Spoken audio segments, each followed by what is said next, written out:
Mapagpalang umaga po sa ating lahat at welcome to our daily morning devotional. Ating pag-aaralan ang salita ng Panginoon na makikita sa In Heavenly Places devotional book ni Sister Ellen White. Ating pong it's February 14 entitled Robe in Christ's Righteousness. Ano nga ba tong damit ng katwiran ni Kristo? Atin po itong pag-aaralan. Blessed are they whose iniquities are forgiven and whose sins are covered. Blessed is the man to whom the Lord will not impute sin. Napakaganda po ng topic natin. O napakaganda po ng ating pag-aaralan, mga kapatid. Dahil mapalad ang kasalanan na pinapatawad. Kasalanan na kinakover, which is hindi na alalahanin pa kapag ito'y pinatawad na. At mapalad din ang taong sa Diyos ay iniisip na wala ng kasalanan. Atin pong nawang pagsikapan na ang ating mga kasalanan ay mapatawad. Well, may our hearts turn to our Redeemer with the most perfect trust when we think of what He has done for us. Even when we were sinners, through faith we may rest in His love. Him that cometh to me, He says, I will in no wise cast out. Napakaganda po ng pangako ng Panginoon na kapag tayo ay mapagpakumbabang lalapit sa Kanya, hindi niya tayo itatakwil dahil ito ang Kanyang pangako sa atin.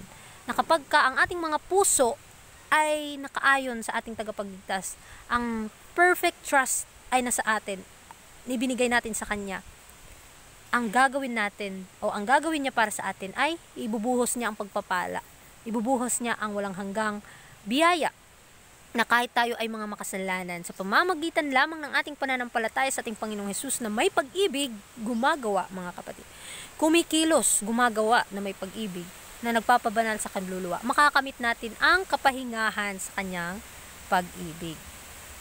It would be a terrible thing to stand before God, clothed in sinful garments, with His eye reading every secret of our lives. But through the efficacy of Christ's sacrifice, we may stand before God pure and spotless, our sins atoned for and pardoned. So kahit na may mga bagay tayo dito sa mundo na napakahirap at napakagulo, tayo ay tatayo sa harap ng Diyos na sinusuot yung sinful garments sa ating sarili, mga kapatid. Sa ating buhay ay nakasuot tayo ng ating balabal na punong-puno ng kasalanan, sapagkat ang mga mata ng Diyos ay nakakaalam sa bawat sikreto ng ating buhay. Nakakaalam siya sa ating mga puso kung tayo ba ay tapat sa Kanya. At sa pamamagitan ng sakripisyo ni Kristo, tatayo tayo sa harap ng Diyos na may pagpapala at higit sa lahat, banal at walang mantsa. Ang ating mga kasalanan ay napatawad na. Napakaganda po ng pangako ng Panginoon, mga kapatid. Dahil sa pamamagitan ni Kristo, kapag tayo nanampalataya at gumagawa sa pamamagitan ng pag-ibig, papabanalin po tayo ng Kanyang mga salita at ipagkakaloob niya sa atin yung pagpapala at ang Kanyang awa.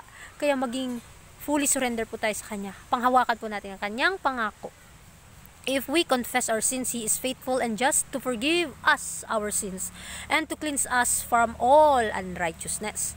The redeemed sinner, clothed in the robes of Christ's righteousness, who may stand in the presence of a sin-hating God, made perfect by the merits of the Savior. Napakaganda po. Kapag tayo ay mapagpakumbabang lalapit sa Kanya, isinurrender ang ating mga kasalanan, siya ay tapat na tayo ay patatawarin.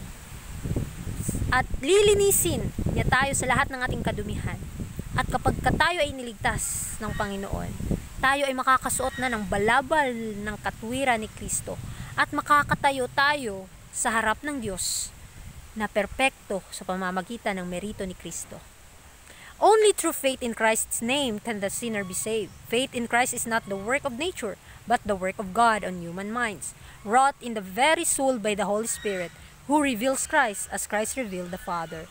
So sa pamamagitan lamang ng ating pananampalataya sa pangalan ni Kristo, ang makasalanan ay maliligtas. At ang pananampalataya kay Kristo, hindi ito yung kilos ng ating natural, kundi ito yung gawain ng Diyos sa isip ng tao, na naghahatid sa bawat kaluluwa sa Panginoon. Bibigay niya sa atin yung Kanyang presensya, ang Kanyang banal na Espiritu, upang ma-reveal si Kristo sa ating buhay, as Christ revealed the Father.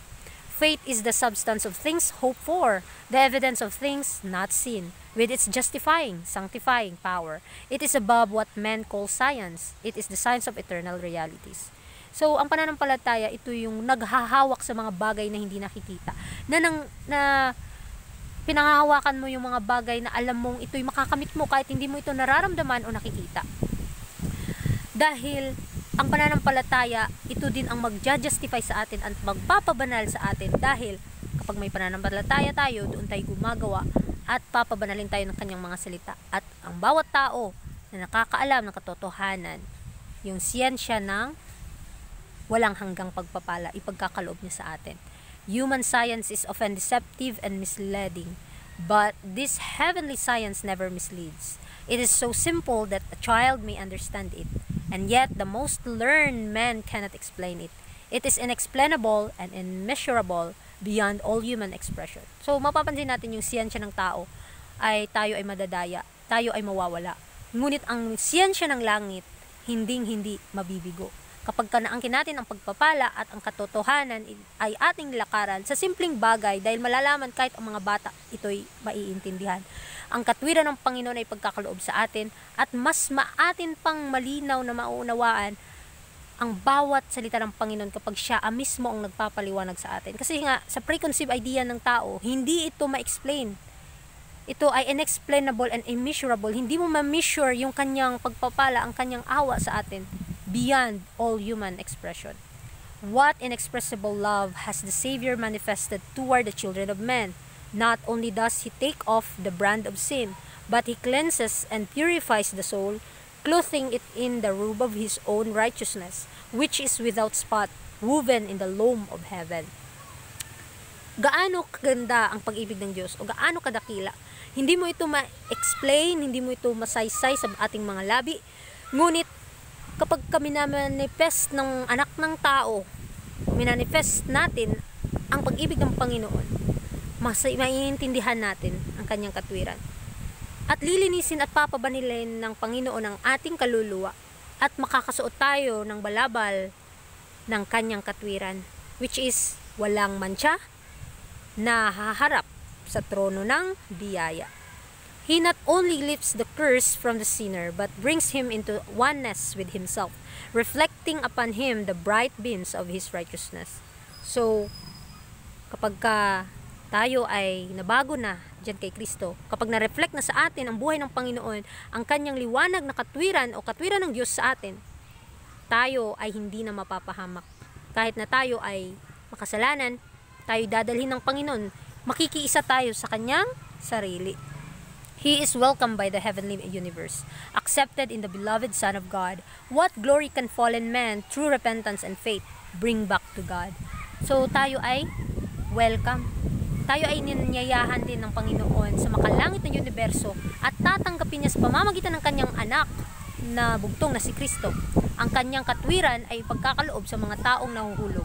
At sa pamamagitan lamang ng pagsisisi at pananampalataya, tayo ay madadala sa harap ng Diyos. Sa ating pag-aaral ngayon, mga kapatid, mapapansin din natin yung walang hanggang pagpapala ng Panginoon, at bibigyan niya tayo ng katwiran ni Kristo, na kahit tayo ay makasalanan at hindi karapat-dapat, sa pamamagitan ni Kristo, makakaangkin tayo ng mga biyaya, at ipagkakaloob niya sa atin ang libu-libong pagpapala. At sa ating buhay, mga kapatid, na kahit tayo ay mahihina, si Kristo lamang ang ating lakas. Mas blessed tayo kapag nakikita natin ang ating defect of our character, dahil mas doon natin kinakailangan si Kristo. Huwag po nawa, isipin nating mabuti yung mga bagay na makalangit, upang magbigay ito ng gabay sa ating pang-araw-araw na pamumuhay, especially kapag tayo lalakad na kasama si Kristo, dahil hindi niya itataboy ang mga lumalapit sa Kanya. Magsisipo tayo at magbalik loob sa Kanya, dahil bibigyan niya tayo ng buhay na walang hanggan. At before that, bibigyan niya po muna tayo ng kanyang katwiran, ipagkakaloob niya sa atin ang walang hanggang katwiran ng ating Panginoon, at lahat tayo ay bibigyan ng kapangyarihan ng tagumpay, dahil ang Panginoon ang ating tagumpay. Kaya magandang umaga sa inyong lahat, at God bless po sa atin.